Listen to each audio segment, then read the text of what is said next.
Real ID, we're days away from that, kids. Are you ready for it? This guy's Derek Bose. He's an investigative reporter talking about the Real ID and little fears that maybe he's got. You know, nobody's really pushed the envelope, pushing back at this, minus a few people. Ron Paul, Massey being one of them.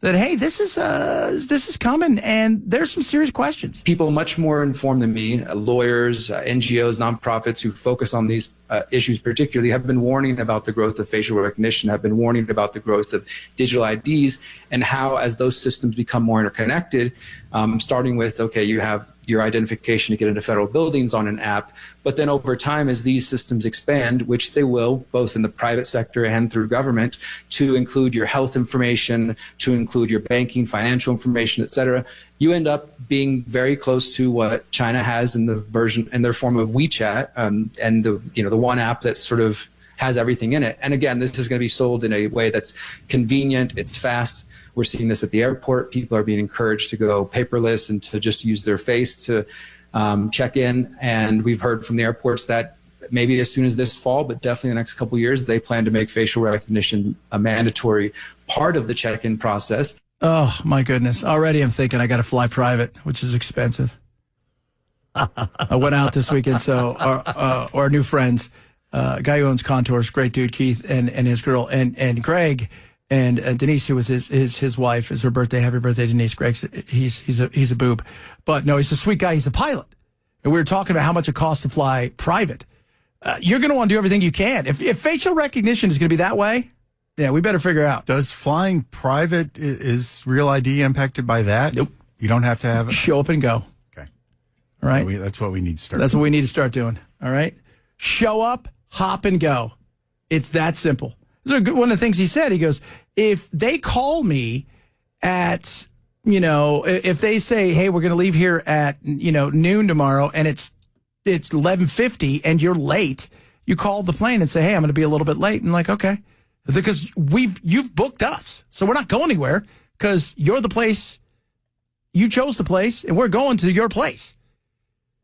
So that's not going to, I'm sure they're going to try to figure out how to use the Real ID in this way.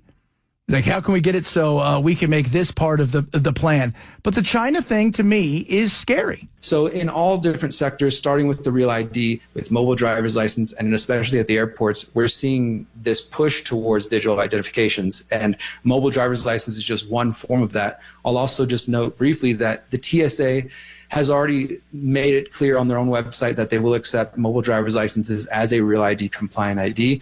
And again, they've also got pages on their website showing you how you can skip the whole ID part at all and just do facial recognition, which they're starting to roll out at different terminals. So, no, that already creeps me out. I don't want any part of that. And then again, it goes back to China, right? Like, and the fear of what happens. If you guys don't know anything about China, their ID, they can do everything with their ID. So you're connected with a national ID. And if they want to debank you, if they want to stop you from doing stuff, they can do it at a heartbeat. And as I said, when you're bringing on the systems that we know are rolling out, both privately and publicly, facial recognition, digital IDs, you could end up in a very dangerous situation where the government knows everywhere you go, even more than they currently do, and knows every purchase you're making. And as we've seen in the last few years, when you combine that with a sort of, whether you want to call it cancel culture or just people who are talking about controversial topics who've been debanked or taken off social media, what happens whenever all of that's run through one central app? And that right there is my fear. So what if Trump doesn't like some people, it's all one through thing, and he wants to take a look at what they're doing? What if the next administration says the same thing? I don't like the way this person does this. I don't like the way these people do this. This group here, that right there is my fear. Because we always talk about the NSA and all the spying. Well, guess what? Now all they're doing is getting us to say, hey, can you accept this? And let us spy on you? Can you check here? And that's... Well, and that's the thing with all of these things like this Real ID. What about the next administration? That's it. What about the next administration? How are they going to use this? And that's it is the fear that we should all be talking about, because, again, they did this under the guise if they wanted to protect us after 9/11 And here we are 25 years almost later. Nothing has happened since then. I'm more worried about who's working underneath the plane and putting baggages on than what's going to happen inside of the plane. Yes, Bell. No, I was thinking about how this is only going to be, government never tries to shrink itself. Nope. Government never tries to reel back its own power. And at some point, we're going to go from real ID to something more restrictive and something more restrictive. And they're going to want more info and demand more info. And we should be saying no now. We should have said no a long time ago. But the problem was, again, it was pitched to us that this is great for everybody. It's going to be good. It's going to be wonderful. We're going to protect ourselves. To now it's going to be convenient. You can have everything in one place. To what's going to happen if you don't have one? Now, this is interesting. This guy starts talking about what happened because you think it's only China. How about Denmark? And I've already seen this in places like Denmark, for example, is a country I recently visited, speaking about these concerns. And they informed me, Derek, we already have this. We have a My ID program where you can't go into any, you can't do public transportation, you can't get insurance, can't open up a bank account, can't get a home, etc. So essentially, it's not mandatory, but you can't function without it. And so I think that's the other big concern, is that as these things roll out, there becomes no way to operate outside of those systems, and within those systems becomes tightly controlled. And that's the scary part. So yeah, you don't have to get it, but you can't have a bank account. You can't open a home loan. Look at your medical stuff. You can't do any of the stuff that the rest of the world does. And by the way, this includes the fact that you may have a passport. That's not the same thing. That's what's coming. It's not going to be the same. Oh, yes, you have a passport. It's fine for you to fly, but you still need a real ID for everything else in life, which is allowing this insanity of it becoming a centralized situation where, like I said, the debanking is a scary thing. So imagine this.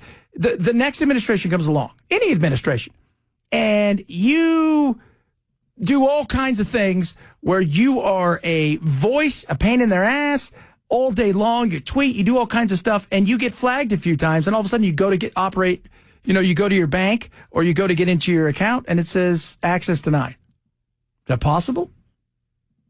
I'm worried about it. They talk about a technocrat. People are worried about an autocrat, this, and I'm worried about a technocrat. Somebody who's going to use technology as this way to push an agenda. That's scary as hell.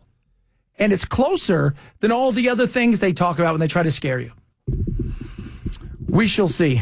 Several people have chimed in about the over-under for the next pope. Oh, yeah? 3 seems to be it. They think the next 2 days, people are going to push everybody out that they don't really want and focus on a few. They already got something in mind. I think the first day is going to be nothing but pure partying. It's going to be them hanging out with a bottle of wine. Just getting drunk, having all kinds of nice meals. Then they'll be like, okay, now I'm ready to do some voting. Ready to do some voting. I wonder how long...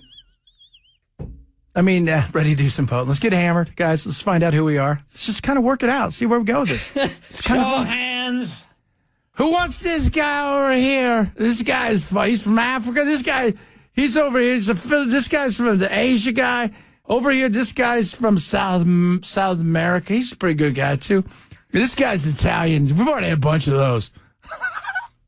But it's pretty good when he drives around the Vespa. He's all, Joe. I think that's the way it's going to go. Has there ever been a pope of color? No. This will be the first. If. Yeah, if. I think it's going to be either him or the guy from Asia. I forgot his name. But he's there's a couple of them that, they may surprise you too. Age plays a big role because they don't want you too young, right? Like in your 50s or 60s. They want you in your late